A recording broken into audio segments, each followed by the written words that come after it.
and welcome to the Lit Gals. We are glad to have you here today in February. I am Martie Hoofer, and this is one of my fellow Lit Gals, Anna Cook. We are still just the two of us this month.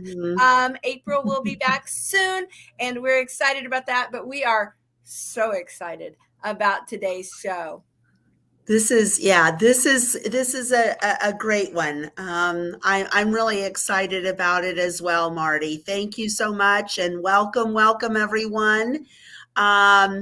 Let's just get started. Let's get started, Martie. We've got a lot to talk about. We do have a lot to talk about. So, like I said, I'm Martie Hoofer. This is Anna Cook, and Anna, this month is Black History Month, and so there's two things I would like to talk about as we think about Black History Month. I would like to highlight authors of color, and I have a huge stack of books sitting next to me that I am so excited to share.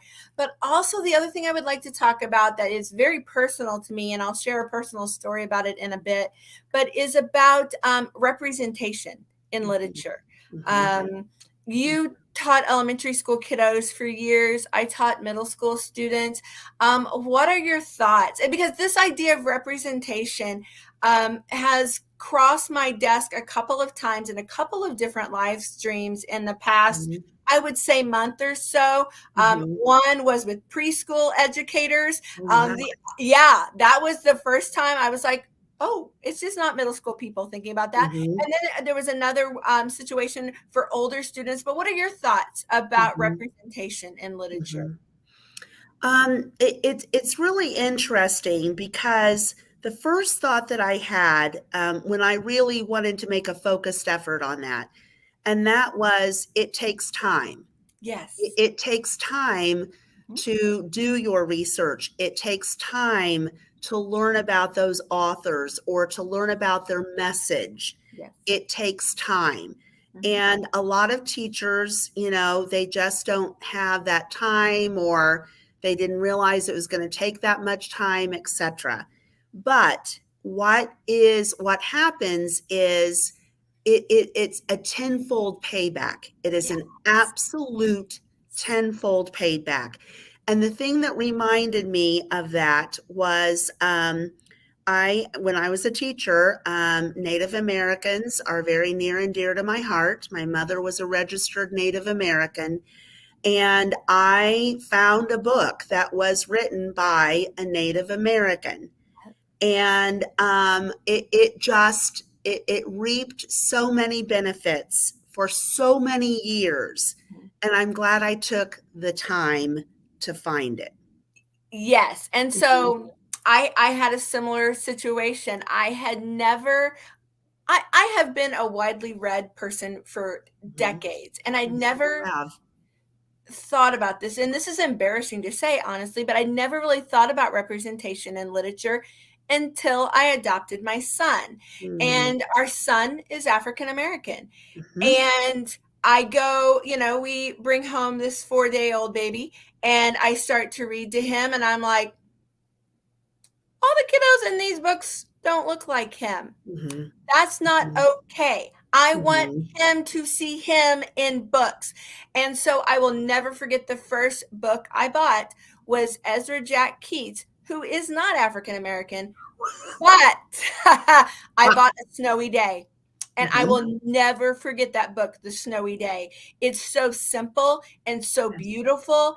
And that's what started me down this journey of the importance of representation in the books we read, in the books we put on our shelves. Our kids and adults have to be able to connect. Books aren't just windows into other worlds. They have to be mirrors where we see ourselves.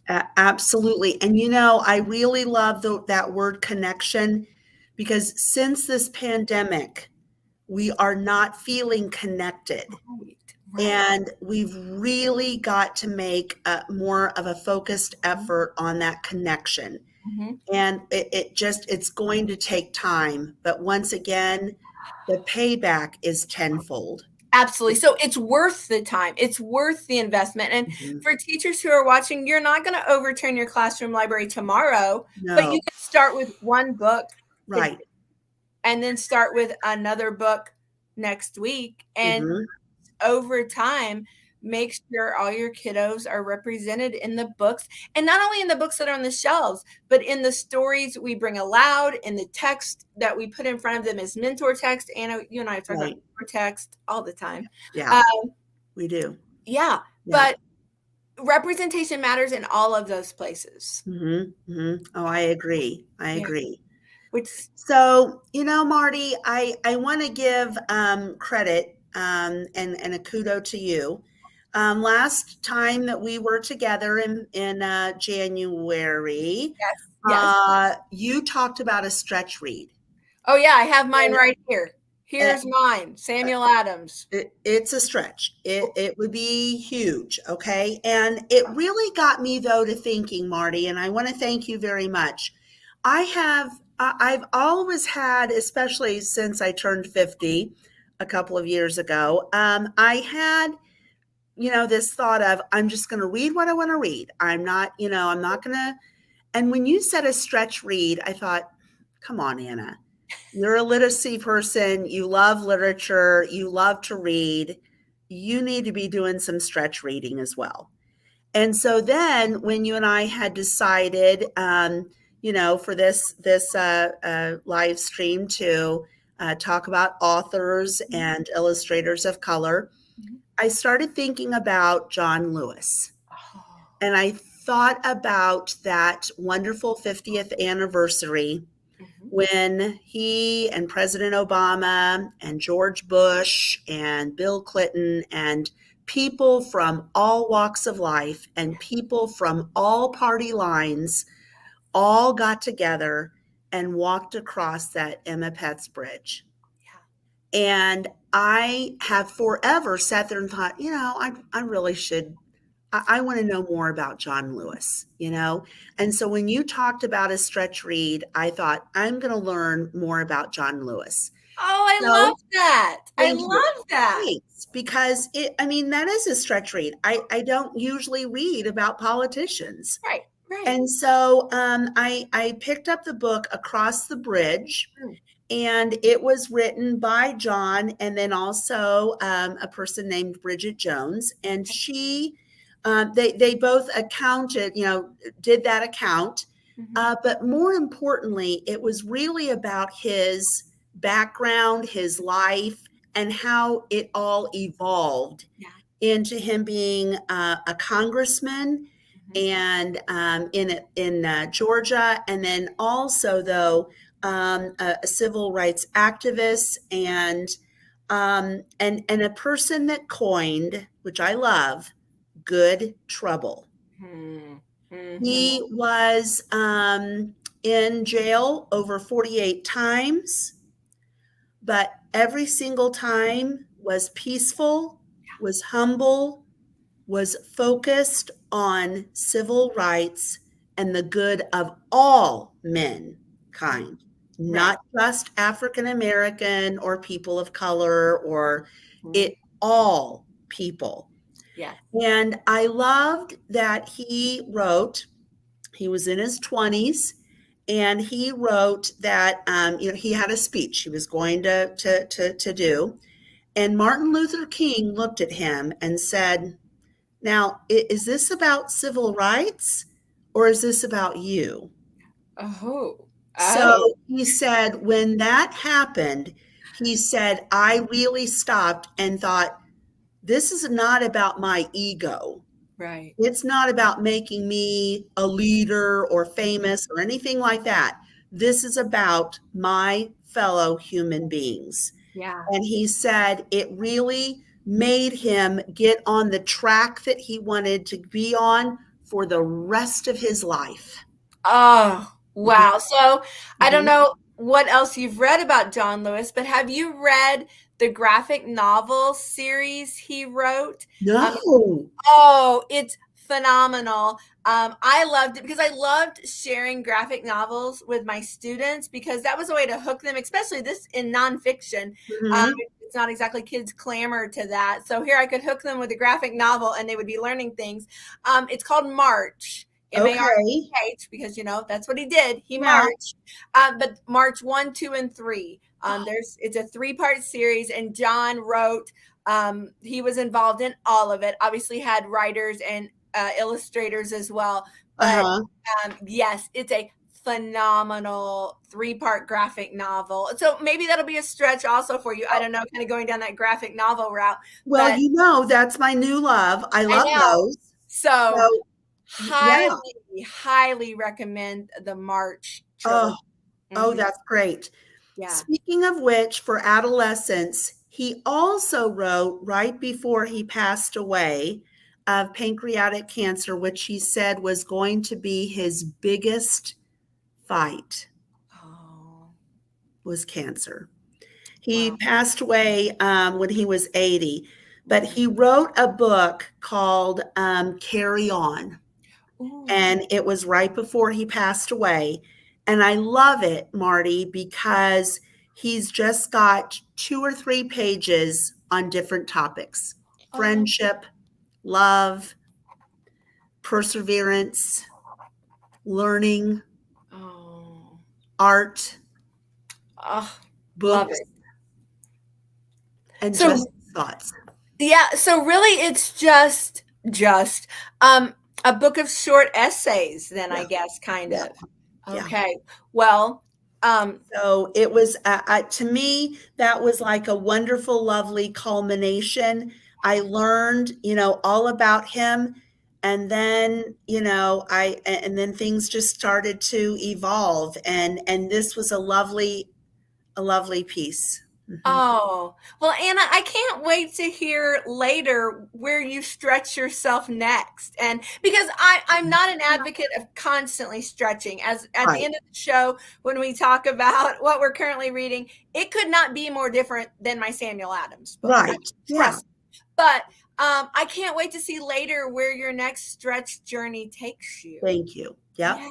Oh, We're that's going to see. exciting. That's exciting. Well, do you Thank have other authors or illustrators of color you want to you. share? And then I'll share my pile. Yes, I do. This one, oh my gosh, every single book list, it's on it. It's on it. I love, love, love it. Grace Byers, although not a lady of color, the illustrator is, and that is Katara Bobo. And when you see these pictures, you are just going to love it. You are just going to love it.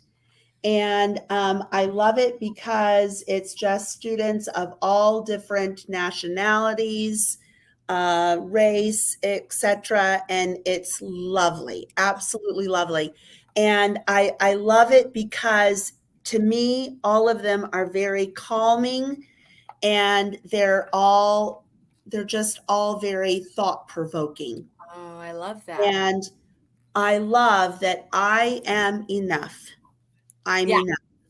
And I like to read this to my teachers, because a lot of times we feel beaten down Mhm. and we don't feel like we're enough. And No. so I like reading this picture book Mhm. to my teachers when I do in services. One more that is very thought provoking. The People Could Fly, and these are American Black folk tales. Ooh. Virginia has been a New York Best Times bestseller, Coretta Scott King Award winner, NCTE Teacher's Choice. I mean, this lady is unbelievable in her writing. I used this with my students in 4th and 5th grade. And there are a lot of folk tales, Mhm. American Black folk tales. But more importantly, they've got some wonderful moral and messages here. And we literally spent a couple of weeks on this. Sure. Mhm. Oh, I love that. And back to the representation conversation, how amazing that would be to use with kiddos. Oh, yes. Oh, yes. Mhm. It really is. And we had a lot of wonderful discussions Yeah. with my students of color, Yeah. Yeah. Yeah. because a lot of this really did hit home with them. Mhm. Love it. Love it. Thank Oh, you. Anna, thank you. What do you have, ma'am? Because I know you've got a stack. I do have a stack. And so I'm going to talk about authors, not particular titles. Okay. So that's the route I'm going to go. Okay. Amanda Gorman. This is the book. She's a poet.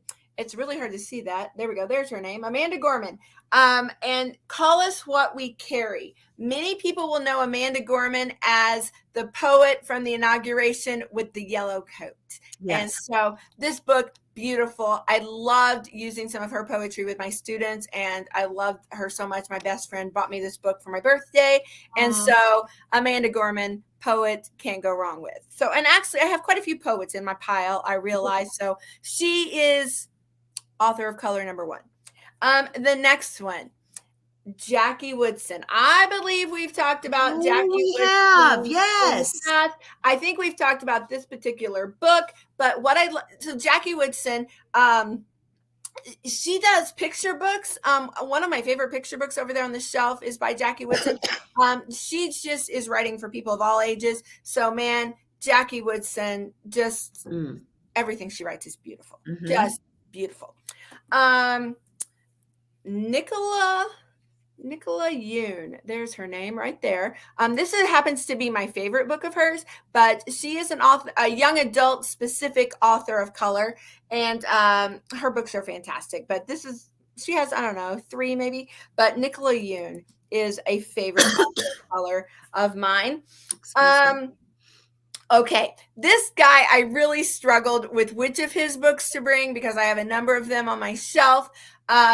So I brought the one I've most recently read. Kwame Alexander is the author. He is a poet, but this book is called The Door of No Return.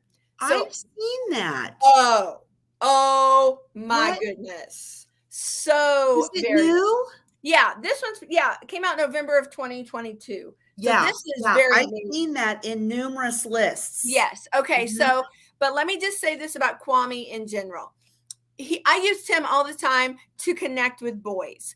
His first book is called Crossover, and it's about twin brothers who play basketball, and it just sucks boys in just like there is no tomorrow. And so Kwame was my go-to book author for boys who I don't like to read. Well, let me introduce you to Kwame. I love it. Has done a lot since Crossover, this being his latest book in verse. He has a picture book that has come out, I think, since this one. But this is some heavy reading, but it's so good. So Kwame Alexander, highly recommend. Actually, he's the only guy in my pile, I now realize. Everyone else is excuse me. Oh, you're fine. I've got that what everybody else has today. Yeah. In February. Yeah. Anyway, when you say it's a heavy read, what do you mean by that? Okay. What I mean, what grade level or what are your thoughts? This would still be fine. 7th graders and up. I don't think I would put it in the hands of a 6th grader. But it's about, it's set in Africa in the early 1800s, late 1700s, and it has a very positive start. But then, as you can imagine where this story might end, The Door of No Return, it's about the slave trade. Okay. It's absolutely what. So it becomes heavy, but it's handled so beautifully. And I can't find the line fast enough, I'm sure, but I love what he says. Here it is. This is in Kwame Alexander's acknowledgments. He says, every story has a beginning, a middle, and an end. I wrote this one because people need to know that the middle, meaning slavery, was not our beginning. I wanted Mm. to speak the truth about the history of African Americans because while most of us are aware of the American part, it's time for us to know more about the African part. Mm. It's fantastic. Wow. And so Wow. the part about the slave trade, very end of this book. But the beginning is just, it's so good. So Kwame Aw, Alexander, thank love you. him. Love him. Uh-huh. Actually, I've gotten to meet him before. He's fantastic. I love him. Oh, I have such a hard time figuring out which book of hers to bring. Jewel Parker Rhodes. She writes for young adult. She writes middle grade, young adult, and adult books. Oh. I love her adult books as much as I love her middle grade stuff and her young adult stuff. I just love everything she writes. But so Jewel Parker Rhodes is just a great writer. This one is probably my favorite of all her books. I used it as a read aloud in my middle school classroom. Emmett Till makes an appearance in this book. Police brutality makes an appearance in this book. Great conversations were had. Very great conversations. Oh my goodness, great conversations. So Jewel Parker Rhodes, her latest book is about climate change, and it's called Paradise Fire or Paradise on Fire, something like that. It's really good. But this will probably forever be my favorite Jewel Parker Rhodes book. And then my last one, I don't even know how many this is, Anna. Thank you for humoring me with all my favorite authors. No, I feel so blessed because you've got great ones. Yeah. Okay. Especially for your middle schoolers. Yes. And honestly, everything I've showed you today, Nicola Yoon, The Sun is Also a Star, definitely more YA, but all the rest, man, are safe middle school reads. So this book that I'm about to show you is one I have not read. I've read many things by this author, but this is one I haven't read. So I have it so I can read it. Nick Stone is the author, and Nick is a female, and she is a great writer. Her stuff, she writes young adult and middle grade, but I will say this about her young adult stuff. It is definitely young adult. It is not, it can dribble down. Her young adult stuff is geared toward a young adult audience, but it's fantastic. Dear Martin is probably the one that she became quickly the most famous for, where a boy writes letters to Dr. King and Dr. King writes back. Yeah, it's super cool. That's great. That would be a great one. It is now full disclosure. It is being challenged in a number of places, banned in a number of places. But so when I say though that her stuff, that's one of hers that YA is YA. This one, Fast Pitch, is one of her middle grades. And I used her Clean Getaway, which is a companion to this book, as a middle school read aloud. And it's also fantastic because the main character in it, Scoob, I'll never forget his name because it's just the best character name ever. Yeah. Scoob is African American. Scoob has a white grandma. So as you can imagine, I could relate to this book. So Scoob and Grandma go on a road trip through the deep South. Oh my gosh. Grandma remembers Jim Crow. Oh. And so Scoob is seeing segregation through a different set of eyeballs. And he thought it was a long time ago. And he realized, oh, no, wait, it's impacted my grandma. And so I used it as a read aloud also with my middle schoolers. We had such great conversations. So Nick Stone is just definitely one of my faves. And she has a new nonfiction book out that I haven't read yet. But so there's my ridiculously tall stack of my favorite.